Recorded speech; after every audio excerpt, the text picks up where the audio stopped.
Praise the Father's name. Hallelujah.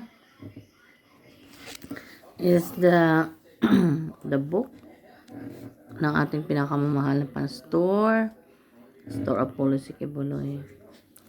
Ang pamagat nito, mga kapatid, ay the completion of the Father's salvation work in the Son.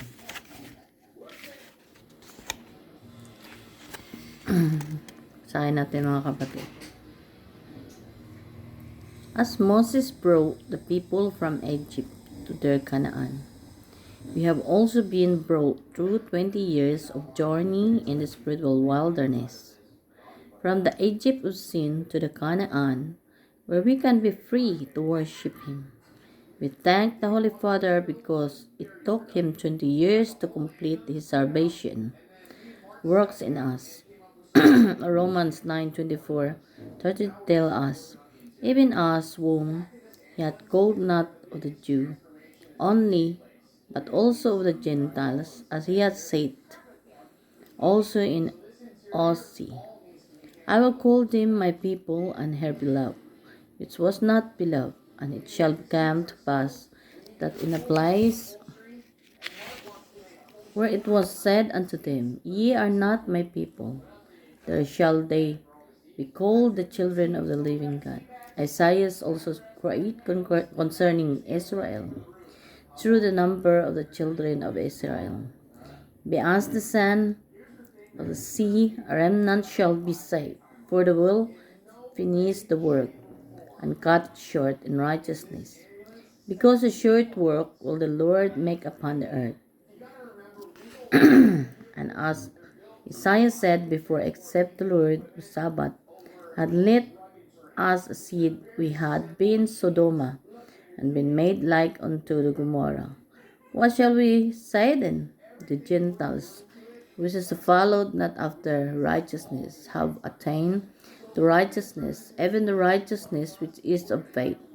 But Israel, which followed after the law of righteousness, hath not attained to the law of righteousness.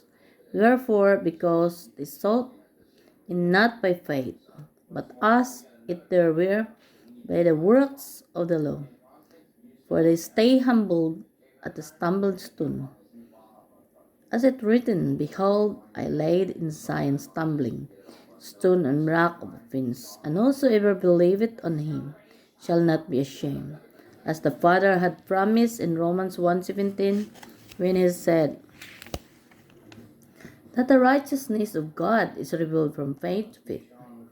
As it is written, the just shall live by faith. That has been hidden from the world has been revealed to us. The Father was guiding us when He called me for this mission and ministry. I had no knowledge whatsoever of the kingdom ministry. I had no knowledge of the mystery that was to be uncovered, but thou art walking with the Father in the wilderness of the world for 20 years slowly. But surely the Holy Father revealed everything to us because this is exactly what He wants to do. He said that the covenants of God are revealed to them that fear Him. The secrets of God are revealed to them that fear in Him. He revealed His plan of salvation to Noah when He said, I will give man 120 years. 120 years are the days of man. After 120 years was the day of the Lord. Judgments come upon Sodom and Gomorrah. God revealed His plan to Abraham when he saw the two wicked cities, Sodom and Gomorrah. He manifested Himself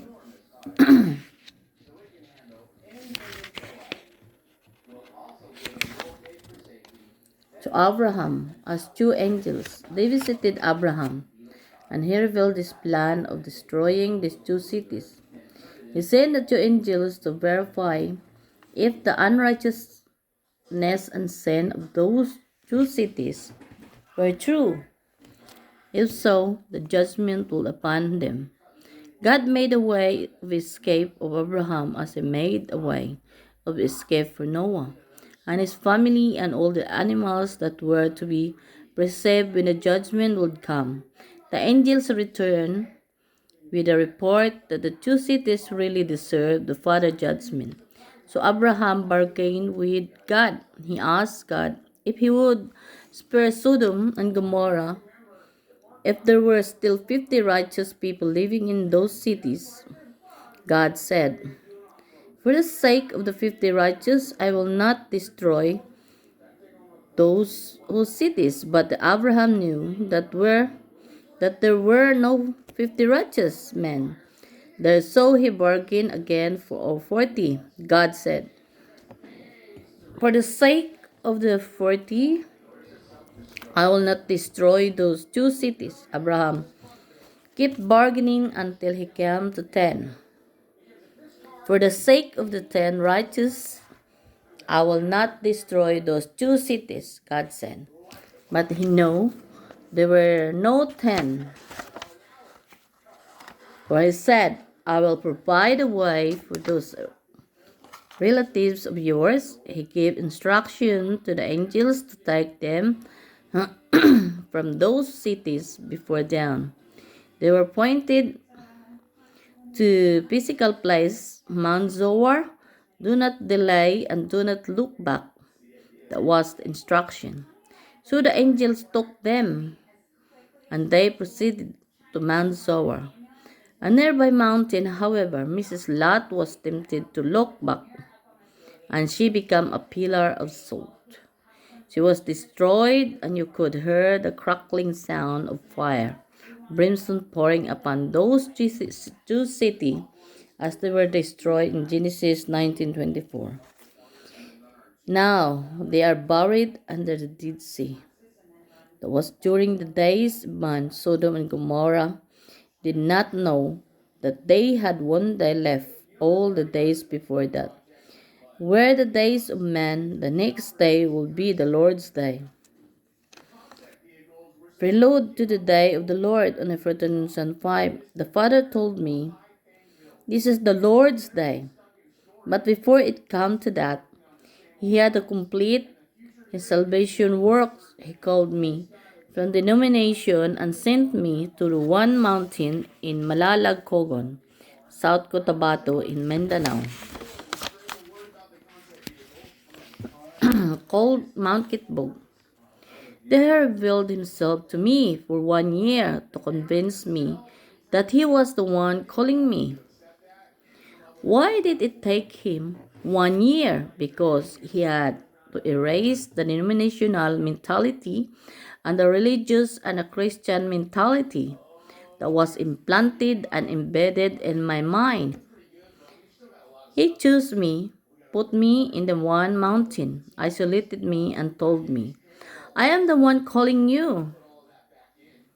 I could not believe that I was a Christian with a typical Christian mentality, who always looked at the Jewish setting as our standard and example. I did not believe that the Father wanted what happened in the Jewish setting to happen in the Gentile setting.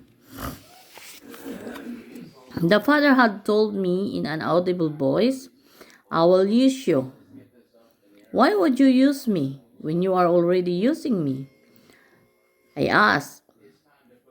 He destroyed my comfortable nest in the denomination, and I found myself in this mountain with the natives.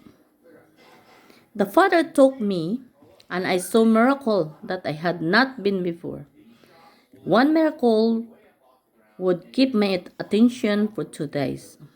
After 2 days, my old mentality would come back, and then the Father would show me another to attract my attention until my attention span would get longer and longer. After a year, I found that I was not Satan calling me or deceiving me. I was like Moses, whose attention was held when he saw a burning bush, and he said, "Who are you, Lord?" And then the Lord said, "Before you can approach me, take off your shoes, because the ground you are standing on is a holy ground." Exodus 3:5. So I come to realize that I was not crazy. When I realized that it was him calling me, all the audible voice that the miracles and heavenly perfume that I used to smell all stopped. Now the bull was in my hands. After weighing everything in the light of eternity, I told him, I will follow you no matter what. I know that when I would follow him, I will be a persecuted, I will be a broken friendship, will be broken friends, will be turned into enemies. I said, Father, help me. Give me strength because I have decided to follow you. I followed him. He brought me to another mountain, and that is our covenant mountain.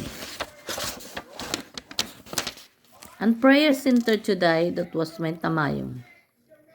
Tamayong let me learn how to walk by faith.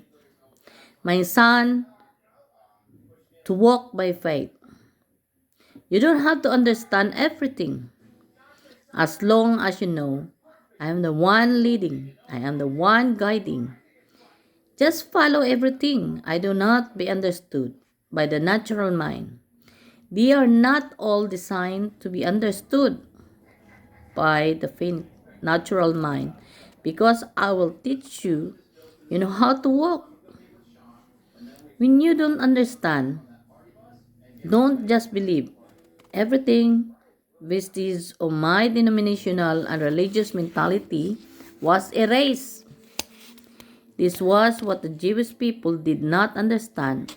When the Almighty Father first came in the Jewish city, the Jewish people did not understand that just Jesus Christ came to phase out their Jewish mentality.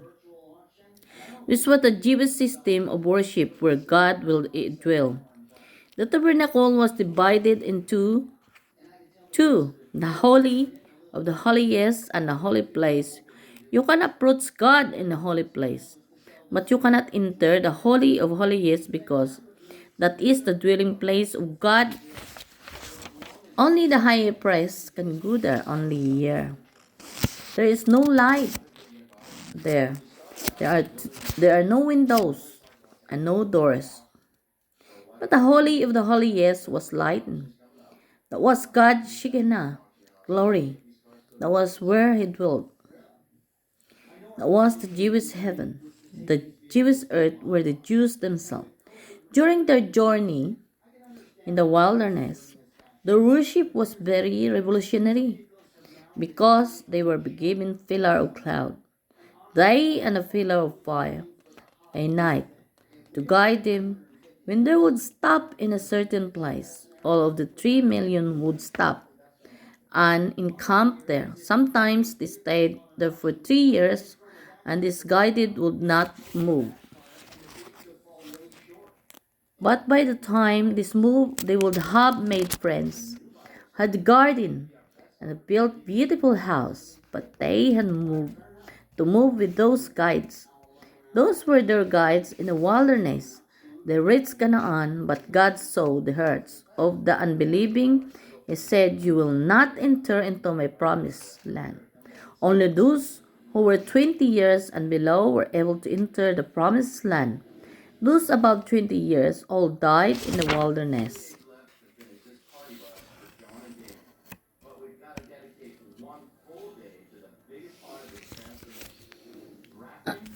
So, this is the history of the completion of the Father's salvation works in Son. Now, as Moses brought to the people from Egypt to Canaan, we have also been brought through 20 years of journey in the spiritual wilderness. From Egypt of sin in Canaan, where we can be free worship Him.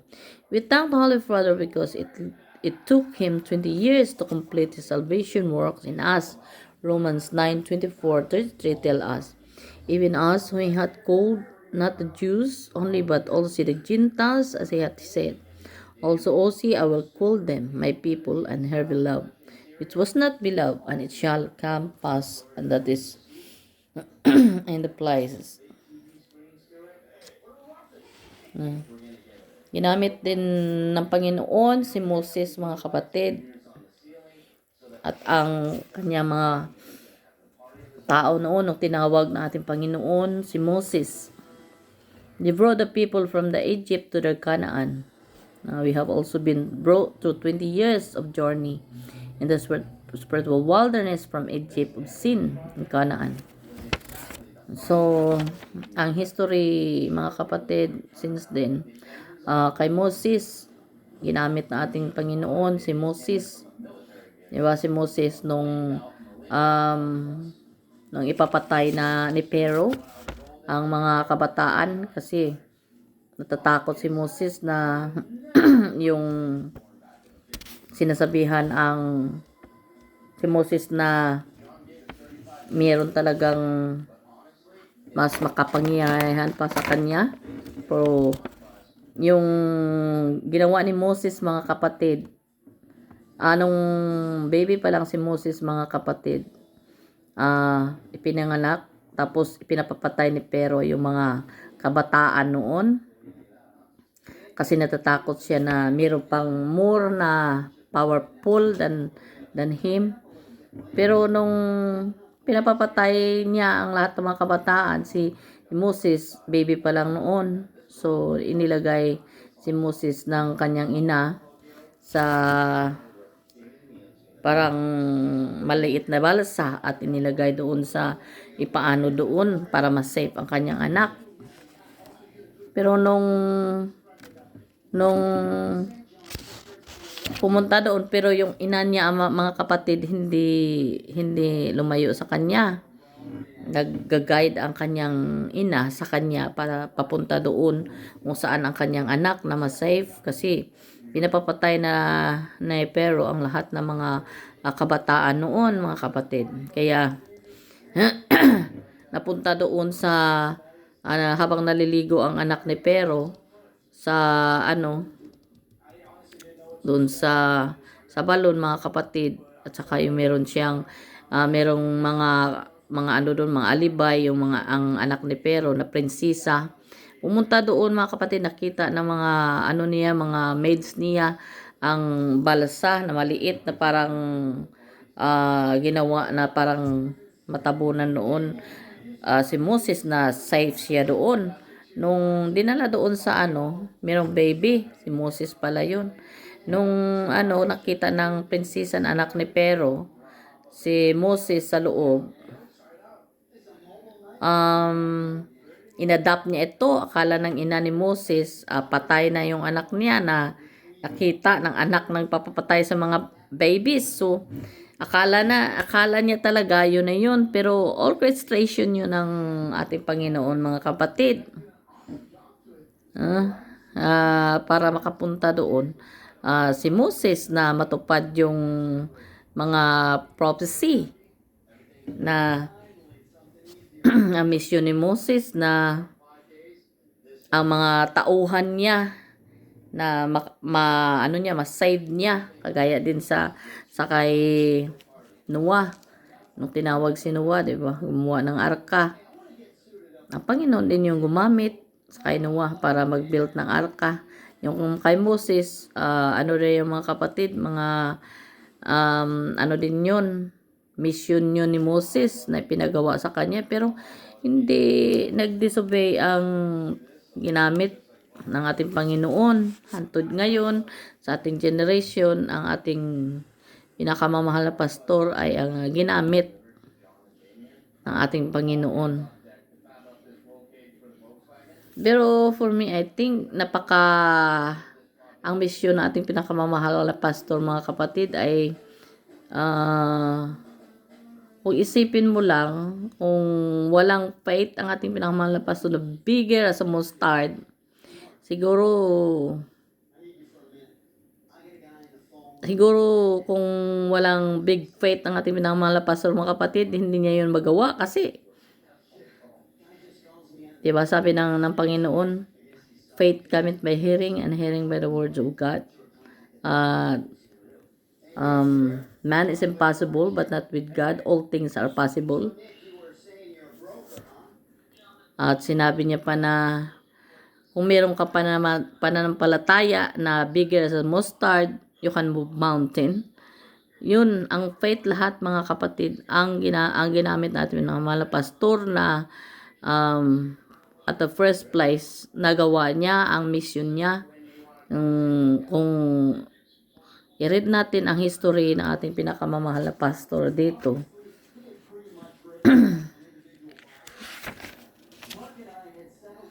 ang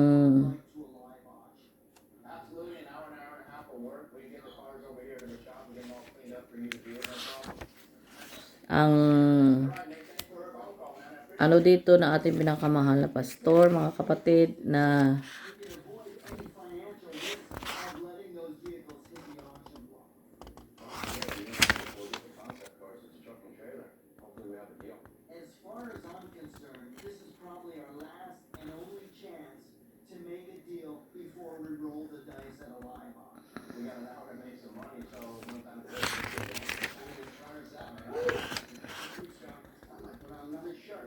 kagaya din yun sa judgments come from Sodom and Gomorrah. It's just only shortcut history mga kapatid, kasi yung video natin ay pwede na mahaba kasi hindi man ma-upload kung sobrang haba. Judgment come from Sodom and Gomorrah. God revealed His plan to Abraham. When he saw the two wicked cities, Sodom and Gomorrah, He manifested Himself. Ang judgment mga kapatid sa Sodom and Gomorrah din, self to Abraham as two angels.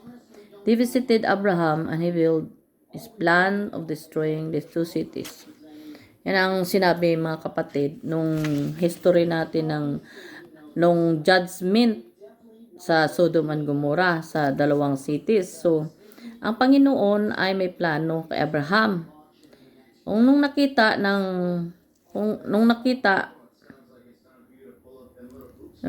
ng Panginoon ang two cities ay napakasama. Yan ang tinatawag na Sodom and Gomorrah. He manifested Himself to Abraham as two angels.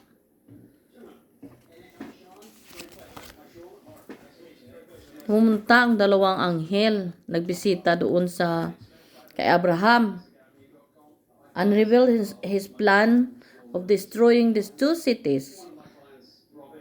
Mga kapatid, nagbisita ang dalawang anghel kay Abraham at sinabi ng dalawang anghel mga kapatid na ang plano ng ating Panginoon na i-destroy na ang Sodom and Gomorrah. Bakit mga kapatid? Kasi over na makasalanan. Sobra na talaga na makasalanan. Yung Sodom and Gomorrah. Puro na yun. Yung ginagawa nila, over na talaga sa kasalanan. Parang gi-wait sila ng Panginoon na over na yung mga kasalanan nila. Kaya hahatulan na sila ating Panginoon. Kaya napadala ng dalawang anghel doon kay Abraham para sasabihin kay Abraham na i-destroyed ng ating Panginoon ang dalawang city, Sodom and Gomorrah.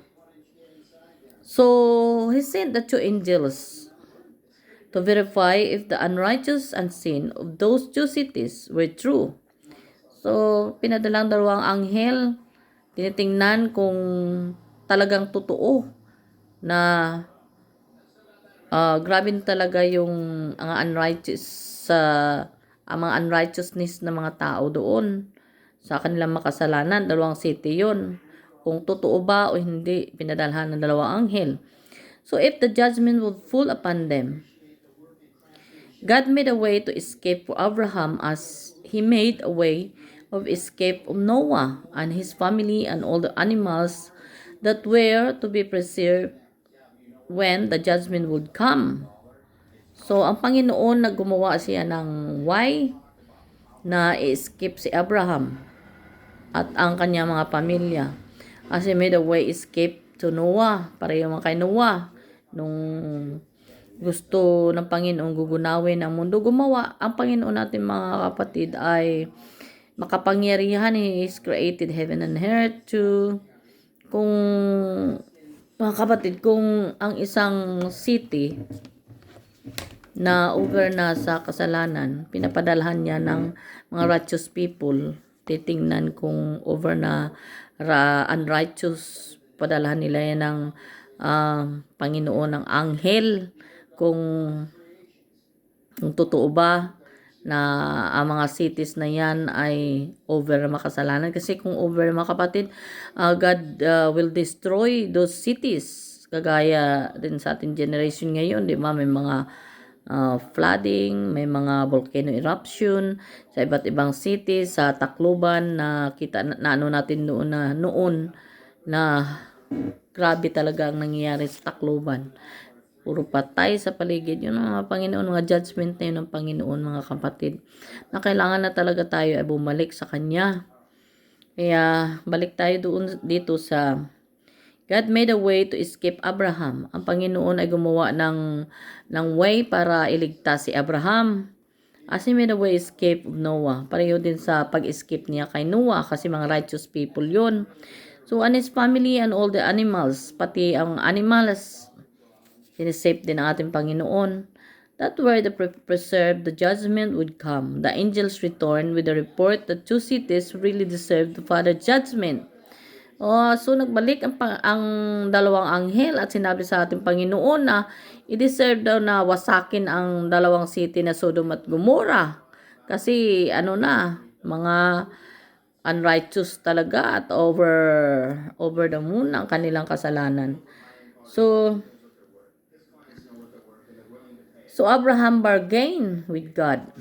Nagbargain ang Panginoon nagbargain si Abraham sa ating buhay na Panginoon na he asked God if he would spare Sodom and Gomorrah.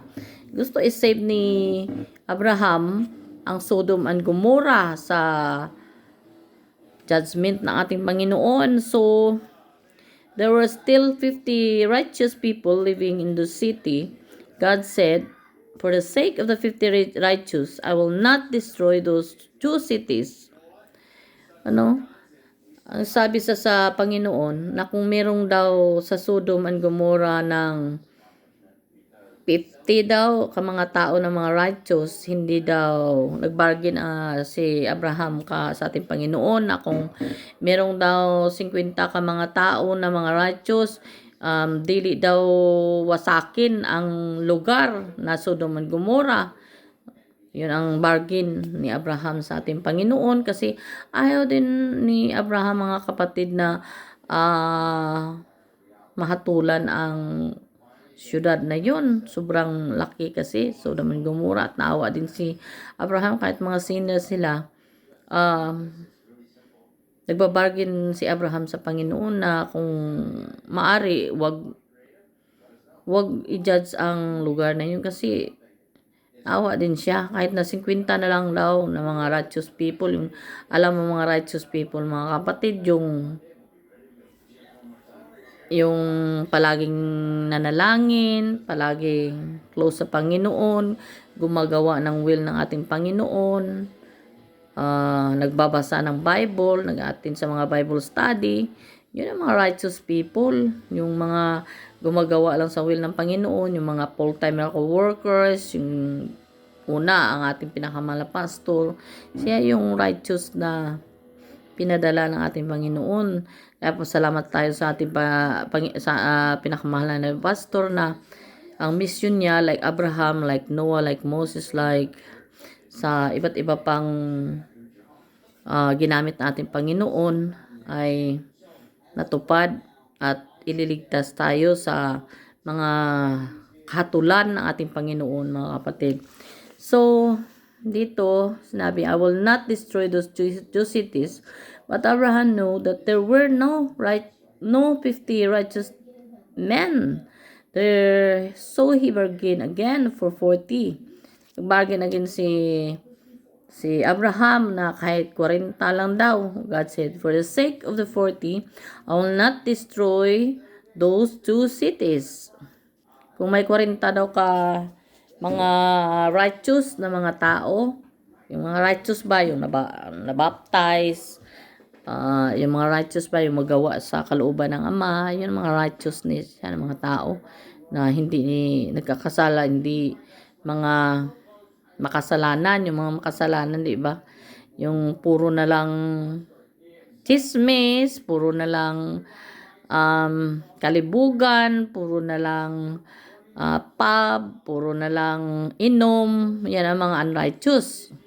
So, hindi sila counted. Ang mga righteous mga kapatid, marami na ngayon righteous sa generation natin. Kaya, hindi kagad-agad na tulad ng ating Panginoon. But, every city, makikita na lang natin sa ating generation ngayon, merong iba't ibang marinig tayo na merong noon sa sa Hawaii, merong lava.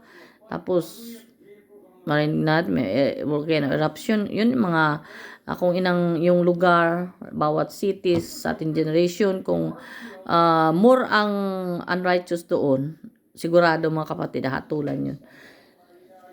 Pero kung more ang righteous sa place na yun, hindi hatulan ng Panginoon. Kaya magpaparami tayo ng mga righteous people. Kaya para masave natin ang atin city. Kung saan tayo ngayon na place o saang lupalop ng mundo like Philippines, like Australia, kailangan natin dumami para hindi hatulan. Kasi kung mas more pa rin yung unrighteous people, baka mahatulan gaya ng Sodom and Gomorrah or Moses o Kanoa.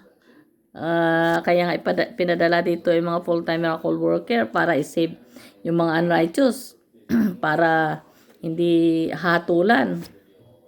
Na? Will not destroy those cities. Abraham kept bargaining until he came 10. Galing sa 50 papunta sa 40, na 10 na lang.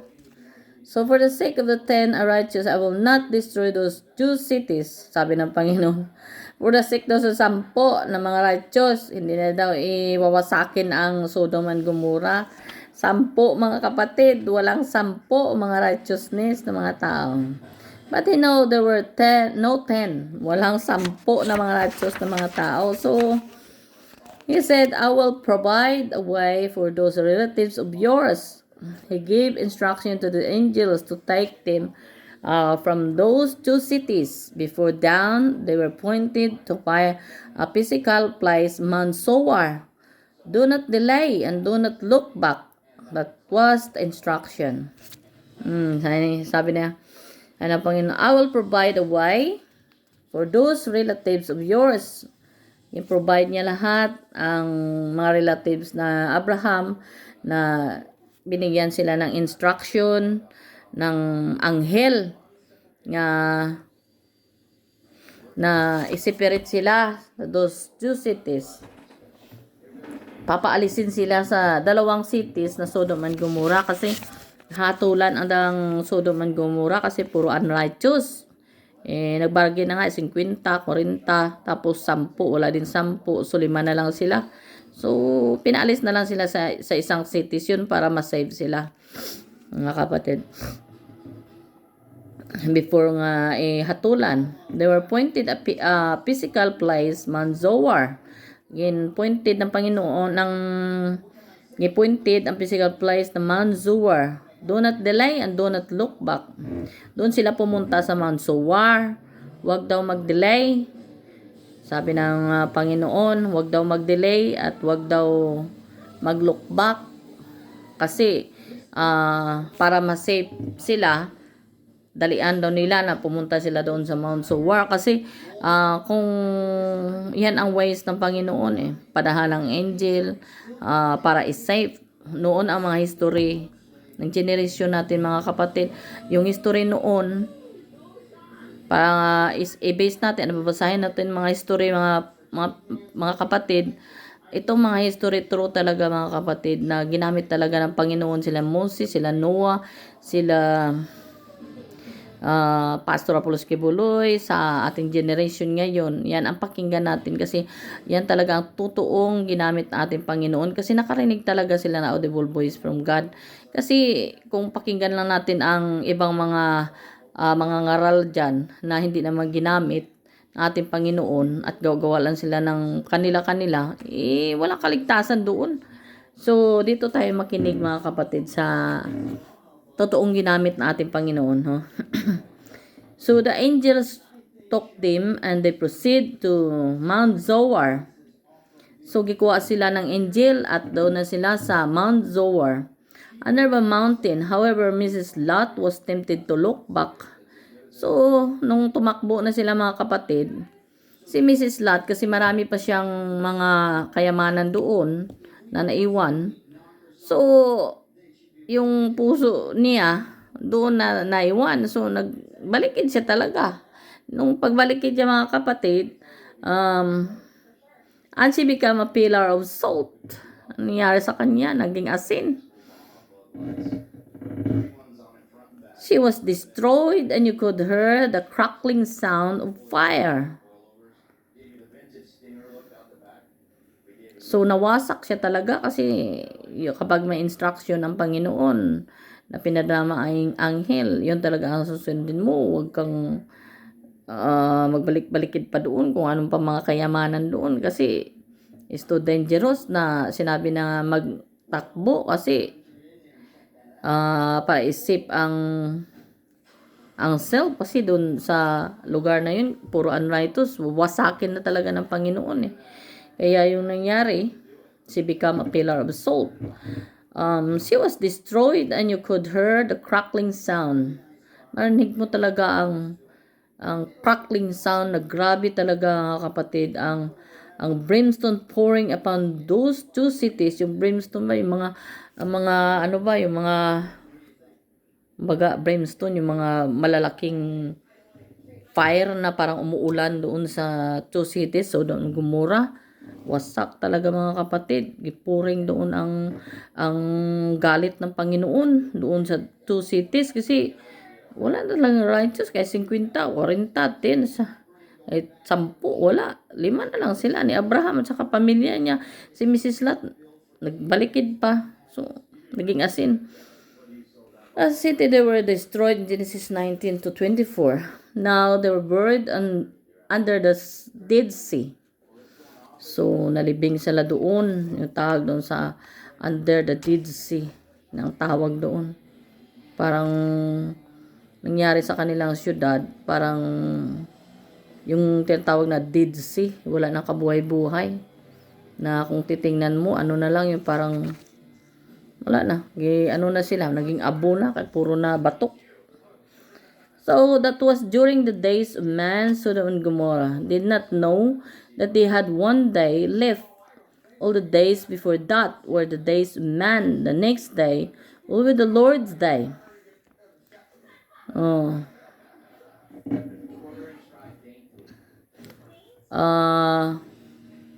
That was during the days of man, Sodom and Gomorrah. Ano lang yun, days ng tao, ang Sodom and Gomorrah. Binibigyan sila ng Panginoon sa kanilang gusto.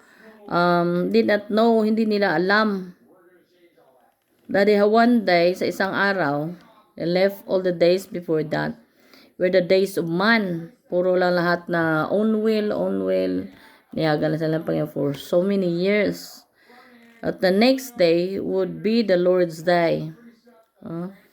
Yung tinatawag mga kapatid na ang days of man, yung own will, pinabayaan na ng Panginoon. Puro own will. Pero ang the days of the next day, the day will be the Lord's day. Yung Lord's day, kagaya ng April 13, 2005, that's the Lord's day. Kaya mag-ingat tayo mga kapatid kasi andito na ang the day of the Lord, April 13, 2005. Nung dineclare na natin pinakamamahal na pastor, mag-ingat sa lahat ng sulok ng mundo, sa our generation mga kapatid, na magbalik na tayo sa ating Panginoon kasi kung man's day pa rin yung ano natin, unless manalangin tayo na bigyan pa tayo ng chance na ating buhay na Panginoon, na kasi pinapabalik na tayo ng ating Panginoon lahat eh. Meron ng warning since April 13, 2005 pa sa ating pinakamahal na pastor. This is the day of the Lord na mga kapatid. Pareho na ang ano natin yung mga pangyari noon sa Sodom and Gomorrah sa ating place. Kaya maingat tayo sa every place natin mga kapatid na merong mga righteous people, kasi kung walang righteous people sa every place natin, malamang hatulan yan ang ating Panginoon. She prelude the day of the Lord on April 1305. So, ito na mga kapatid, yung prelude to the day of the Lord on April 1305. The Father told me this is the Lord's day. So, yung sinabi ng ating Panginoon din kay sa ating mga pastor na on April 1305, the Father told me this is the Lord's day. So, the day of the Lord's day, April 1305. So, but before it came to that, he had to complete his salvation works. He called me from the denomination and sent me to the one mountain in Malalagkugon, South Cotabato in Mindanao. So, yan mga kapatid, nakumpleto na ng ating pinakamahal na pastor ang salvation na ginawa niya at tinawag ating pinakamahal na pastor galing sa denomination, sa religion, and pinadala siya doon sa isang mountain sa Malalagkugon sa South Cotabato in Mindanao. So ang called niyan, ang tawag niyan is Mount Kitbog. There he revealed himself to me for 1 year to convince me that he is the one calling me. So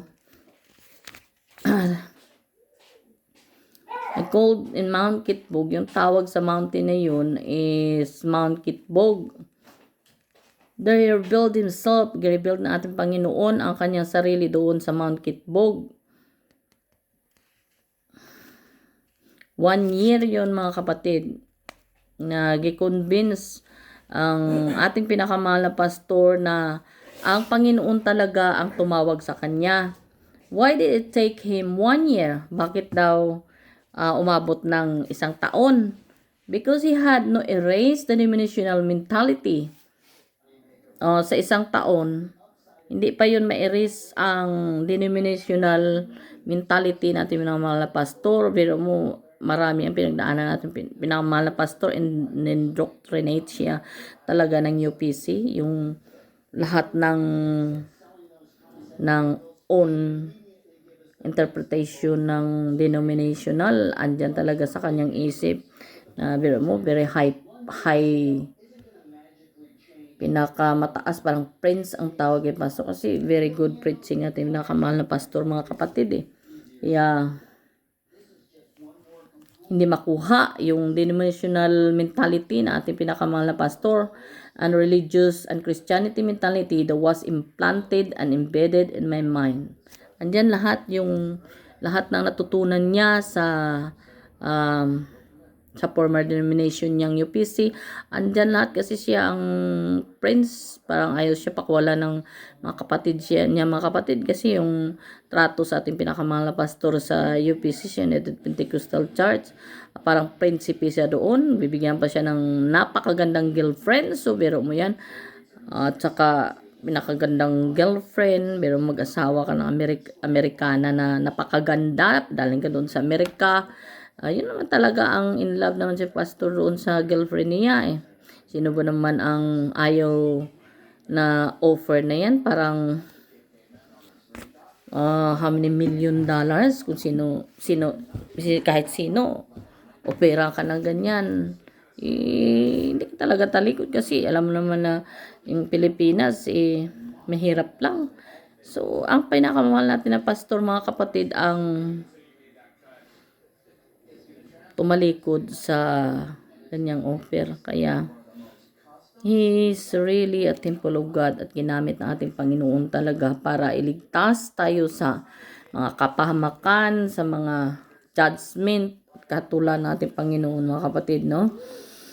Because to erase the denominational mentality and religious Christianity mentality that was implanted, embedded in my mind. So na-implant yun lahat, ang mga religious and Christianity mentality andyan talaga sa mind ng ating pinakamahal na pastor. So he chose me, pinili talaga ang ating pinakamahal na pastor mga kapatid, put me in the one mountain, nilagay siya sa Mount Kitbog, isolated me and told me Isolated siya doon, giseparate siya, tsaka gin-isolated, di ba? Kung ngayon, merong COVID, kung meron ka COVID, i-isolate ka doon, na separate ka, na magstay ka sa bahay mo for 2 weeks para hindi ka mahawa, hindi ka makahawa sa ibang tao. Yan ang tinatawag na isolated natin ngayon. Pero sa ating pinakamahal ng pastor, mga kapatid, isolated siya na ating Panginoon para hindi na siya hindi ba siya ma-contaminate sa outside world. Kailangan sa i-isolated himself para makuha ang old mentality at saka implant ang new wine, kumbaga new spirit natin Panginoon na mabuo talaga ang paniniwala nating pinakamahal na pastor sa second coming, na bababa ang ating Panginoon, yung ibinibigay na ating Panginoon, na kinoconvince ang ating pinakamahal na pastor na siya talaga ang tumawag. So kailangan talaga maniwala yung Panginoon, ating pinakamahal na pastor, para i-accept niya ang lahat ng mga ng ibibigay natin Panginoon. That means ang spirit niya, that's his relationship ng ating pinakamahal na pastor sa ating Panginoon. Kasi espiritu ang ating Panginoon, mga kapatid, na gusto niyang mananahan, mag-dwell sa ating pinakamahal na pastor. Kaya accepted niya ang ating pinakamahal na pastor at sumunod siya. Kaya naging success. So isolated me, told me, I am the one calling you. Sabi niya, ako ang tumawag sa iyo. I-isolated siya and told me.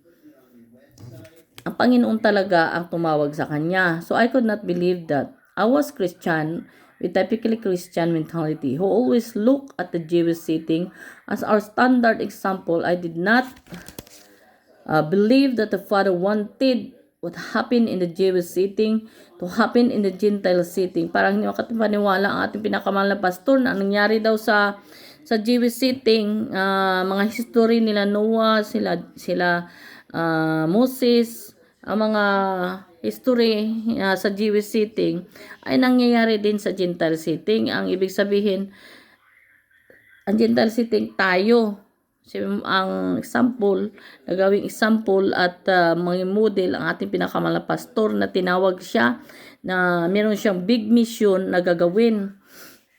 Parang hindi siya makapaniwala, mga kapatid.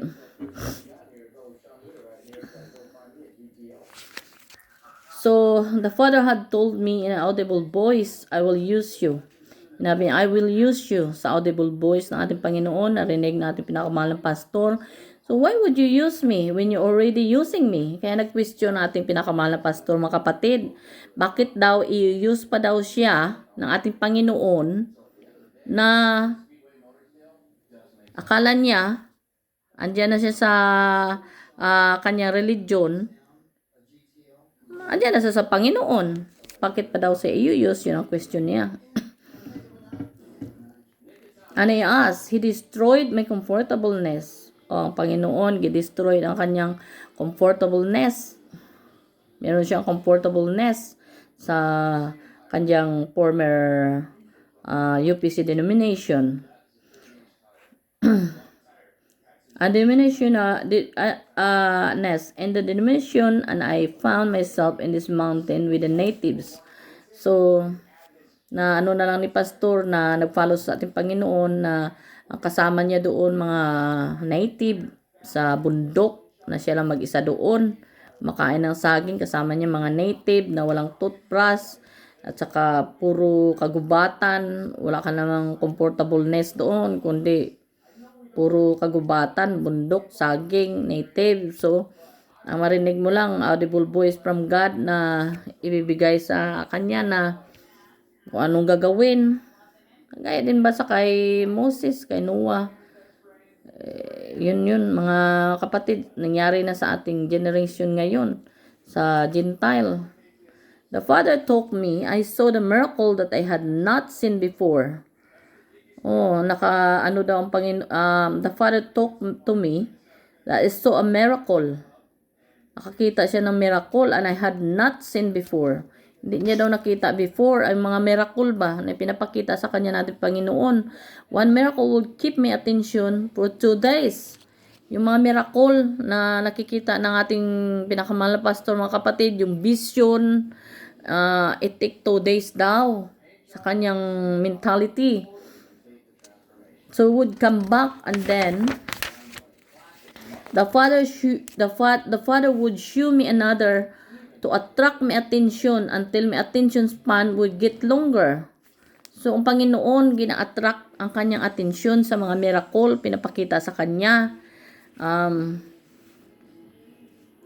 until attention span would get longer. Yung attention niya na pinapakita ng Panginoon, yung mga miracle, yung mga vision, mga eye vision for the future na gagawin niya. Andyan talaga ang Panginoon, mga kapatid. Hindi basta-basta yun. Hindi tayo magsabi-sabi na, yung iba dyan, sabi-sabi lang na, nakita ko yung Panginoon kahit wala. Ito kay pastor na pinakamahal na pastor, totoo talaga itong history niya. After a year, I found that it was not Satan calling me or deceiving me. I was like Moses, gaya sa ni Moses, whose attention was held when he saw a burning bush, and he said, "Who are you, Lord?" And then the Lord said, "Before you can approach me, take off your shoes, because the ground you are standing on is holy ground." Exodus 3:5.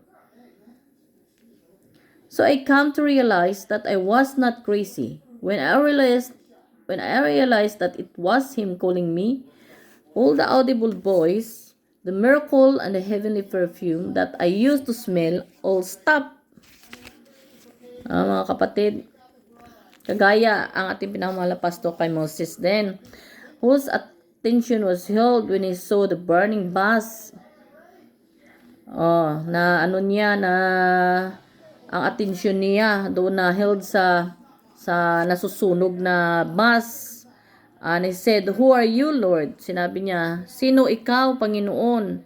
And then the Lord said, "Before you can approach me, take off your shoes, because the ground you are standing on is holy ground." Ano daw kunin niya daw ang kanyang sapatos kasi ang kinatayuan niya ay holy. Sa Exodus 3:5. So I realize that I was not crazy. Sinabi niya sa sarili niya na hindi daw siya nabuang kasi kinakausap siya ng Panginoon at kinakonvince na ang Panginoon talaga ang tumatawag sa kanya, hindi evil yun, kundi ang Panginoon talaga, mga kapatid. When I realized I was him calling me, all the audible voice, the miracle, and the heavenly perfume that used to smell, it will stop. Ang lahat ng na-smell niya na like a perfume, nung nalaman natin pinakamahal na pastor, ang kapatid, na siya talaga ang tumawag sa ating pinakamahal na pastor, na inaccept talaga ng mga pastor lahat ng naghinto. So now the bull was in my hands. Andyan na daw sa kanya ang decision kung ano gagawin niya. It's up to him. He'll follow to sa ating Panginoon, or stop or backslide, whatever. But ang ating Panginoon ay survive. Altering everything in the light of eternity, in waiting ng ating Panginoon ang light of eternity. Gipili ng ating pinakamahal na pastor kung saan siya pipili kasi binigyan niya siya ng freedom of choice, no? And I told him, "I will follow you no matter what. I know that when I would follow him, I will be persecuted, I will be broken friendship, our broken friends will be torn into enemies." I said, "Father, help me. Give me strength, because I have decided to follow you." I followed him. He brought me to another mountain, and that is our covenant mountain. So, hindi basta-basta mga kapatid ang pinagdaanan natin pinakamahal na pastor.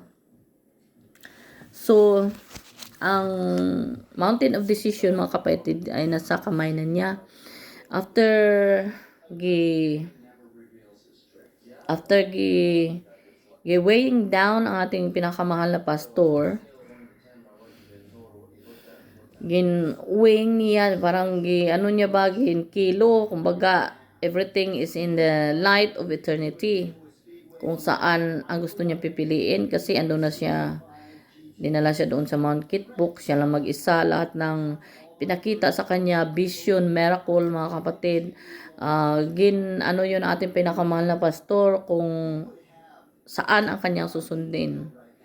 Kasi kung sabi niya, kung sunod siya talaga sa Panginoon, grabe talaga ang mangyayari sa kanya eh.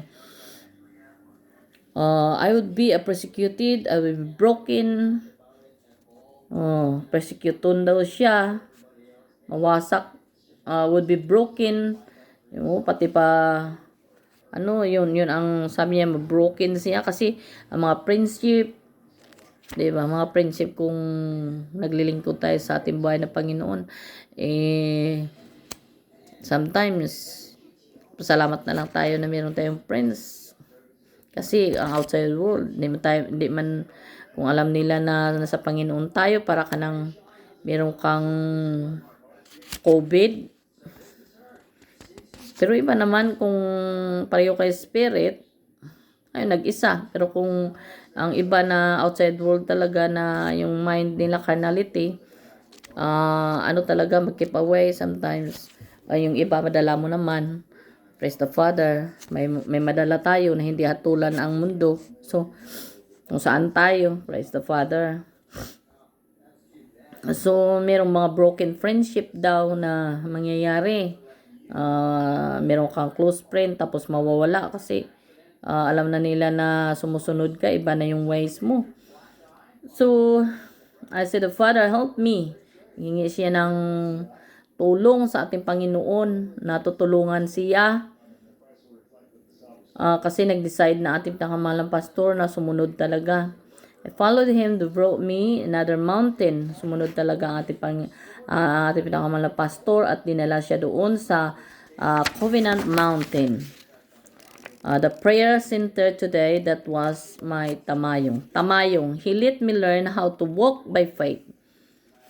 Tinuruan siya kung paano siya mag-walk by faith. My son, to walk by faith.